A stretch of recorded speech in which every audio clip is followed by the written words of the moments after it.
Hi everyone, welcome back to a new video of this series where I share with you the equation sheet that allowed me to obtain a score of 130 in average in my full lengths for the physics portion of the MCAT. Before starting with the equations, I just want to make sure and point out that the equations I have chosen here to share with you guys and to put in my equation sheets are the equations that I thought from experience and by reading the books, the Kaplan textbooks. Those are the equations I thought that were the most important and the most tested. So without further ado, let's start with chapter 3 of the Kaplan textbook, which is on thermodynamics.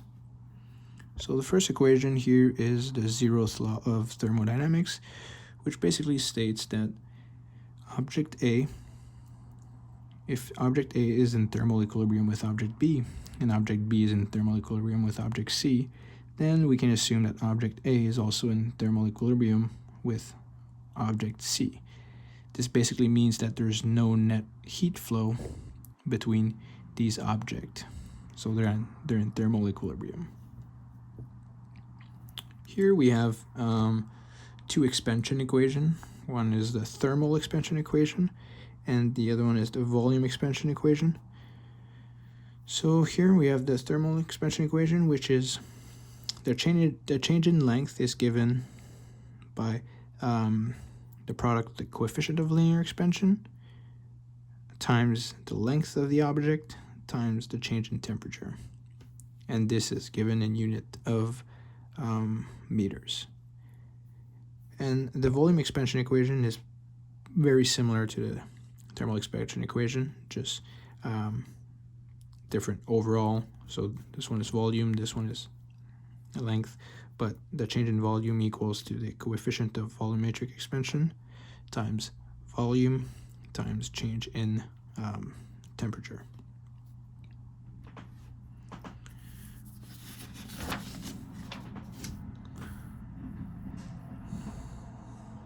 Alright, so now here we have the first law of thermodynamics, which basically states that the change in internal energy is the heat plus work. So, and then before you guys come at me for that, this equation, you might have seen it as Q minus W2. Both are fine. You just the reason why there's some of them are with the minus sign, some of them are with the plus sign, is it's basically how you see the work. If you see work as being done or being done by the surrounding or on the surrounding, or being done by the system or on the system. So how I see it is if work is being done on the system, it's positive. If it's being done by the system, it's negative. That's how I like to see it.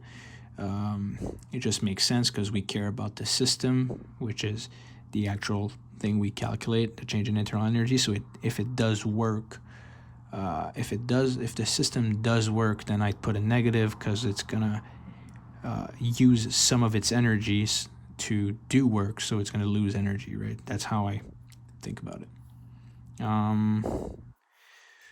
Yeah, so that's for the first law of thermodynamics. We have also here we have the heat capacity. I'll come back to that one. I like to talk about the heat gained or lost by an object. Prior to that, this one is basically Q. So the heat gained or lost by an object is equal to mass times specific heat constant, which depends on the material, times the temperature. And a lot of people refer it to as Q equal MCAT, right? That's the exam we're studying for. So M, mass times specific heat times delta T, it's like an MCAT. And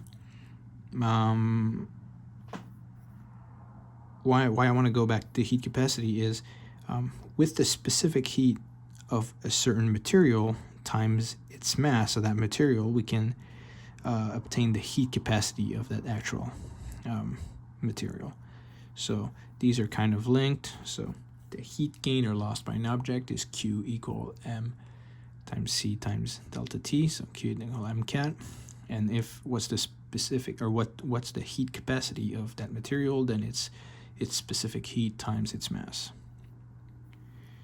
And so that's the heat gain or loss by an object. And it's important when we have a diagram where we go from a phase to another, that in between phases we can use this equation, but when we go from a when we change in phase, so if we go from a liquid to a gas, then the evaporation the temperature is going to stay constant until all the liquid has become a gas. So for you to calculate the energy that it gained or it lost during that phase change, there's an equation for that, which is not the Q equal MCAT. It's different. Well, first off, we get rid of the temperature because temperature is a constant in that case, or it stays the same during the whole process. And then we also replace the specific heat by the L constant, which depends on the phase change. And so it's the mass times the constant L, which depends on the phase change. It's going to mostly be given to you. So as for the phase change, we also have some rules with the diagrams. It's pretty important for you to get used to that.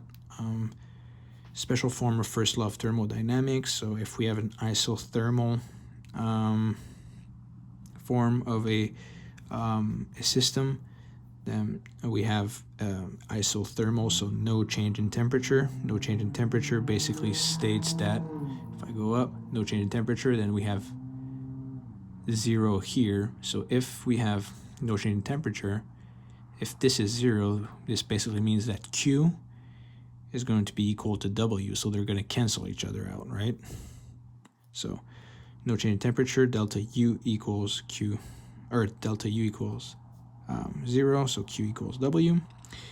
So, and also we have adiabatic. So adiabatic is no heat change, so no heat change Q, so Q is going to be 0, so we can assume then that the change in internal energy is going to be affected only by the work.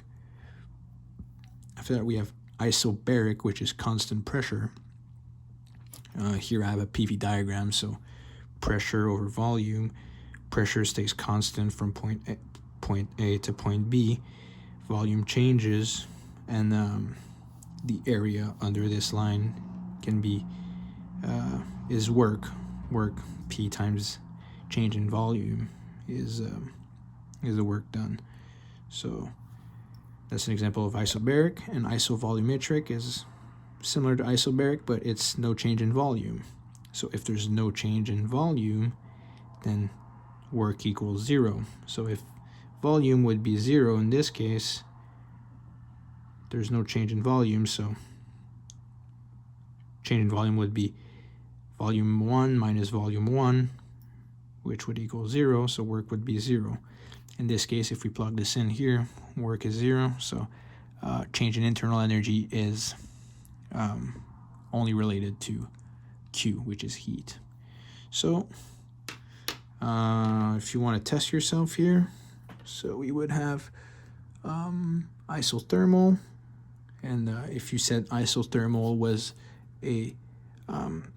meant that there's no temperature change, so delta U equals 0, then you were right. So this basically means that Q equal W. If you said adiabatic is no energy change, then you would be right because Q equals 0. So in this case, delta U equals work. Isobaric is constant pressure, so we have a change in volume but constant pressure. On the PV diagram, you can evaluate the work done, which is the area under the line, and then isovolumetric is a volume. It's a constant volume, sorry. So the same volume. So there's no change in volume, which would mean that work is 0. So basically delta U equals Q. So that was a little test. And then the last two equations are about entropy. So entropy is basically delta S, which equals Q rev over temperature. I haven't had to use that one a lot, but it's basically Q is the heat over the temperature, and then that's that for entropy. And the second law of thermodynamics basically says that the entropy of the universe is equal to the entropy of the system plus the entropy of the surrounding, and it is always above 0. It is spontaneous and always greater than 0. So I hope this helped, and this was it for the chapter of thermodynamics. Thank you for watching.